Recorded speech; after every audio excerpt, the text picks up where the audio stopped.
अस्सलाम वालेकुम नाज़रीन, मां आहियां शुएब अली उमरानी ऐं तव्हां ॾिसी रहिया आहियो BR टाइम न्यूज़।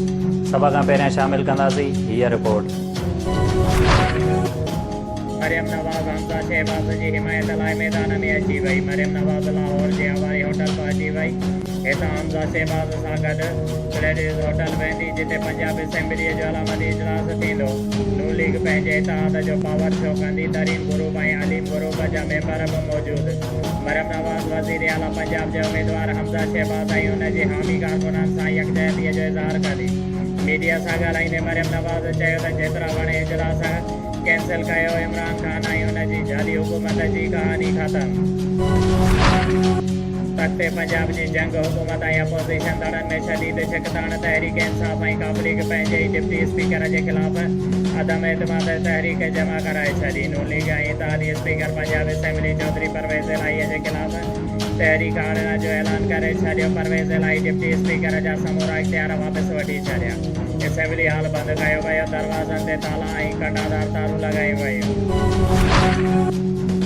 वज़ीर आज़म ऐं अपोज़िशन विच में निगरान वज़ीर आज़म लाइ कंहिं हिक नाले ते मुतफ़िक़ न थी सघिया। स्पीकर असद कैसर, इमरान खान ऐं शहबाज शरीफ़ खे निगरान वज़ीर आज़म जे तक़रीरीअ लाइ पार्लियामानी कमेटीअ जे क़याम लाइ ख़त लिखी छॾिया। असद कैसर पार्लियामानी कमेटीअ लाइ ॿिन्ही रहनुमाउनि खां चार नाला घुरी वरिता। सिंध बार काउंसिल जे सॾ ते नवाबशाह में अदालती कार्रवाइयुनि जो बाइकाट कयो वियो आहे।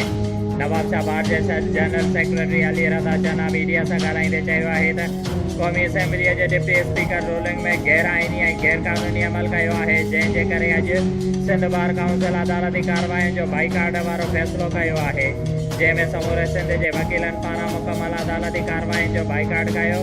हुन चयो त असां समूरे मुल्क जा वकील हुन गैर आइनी गैर क़ानूनी हुकूमती अमल ख़िलाफ़ मुल्क जे आला अदलिया खे अपील कंदासीं त उन्हनि ख़िलाफ़ सख़्त खां सख़्त कार्रवाई करे खेनि सज़ाऊं ॾिनियूं वञनि। टिनि औरतुनि मुबैना तौरु माराकुट तशदुद खां तंग अची रोहड़ी केनाल में टुको ॾेई ख़ुदकुशीअ जी कोशिशि कई, जंहिंमें हिकु औरत 35 साल सट भराई ॿुधी फौत ऐं ॿिनि औरतुनि गुलनाज़ ज़ादी मिसमात अला बचाईअ खे मक़ामी माण्हुनि बचाए वरितो।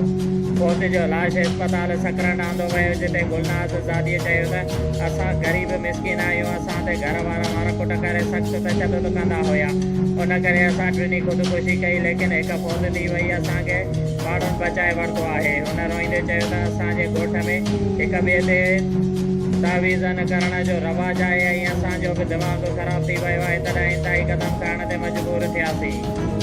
शुएब अली उमरानीअ खे ॾींदा इजाज़त। वधीक ख़बरुनि ऐं अपडेट्स लाइ ॾिसंदा रहो BR टाइम न्यूज़।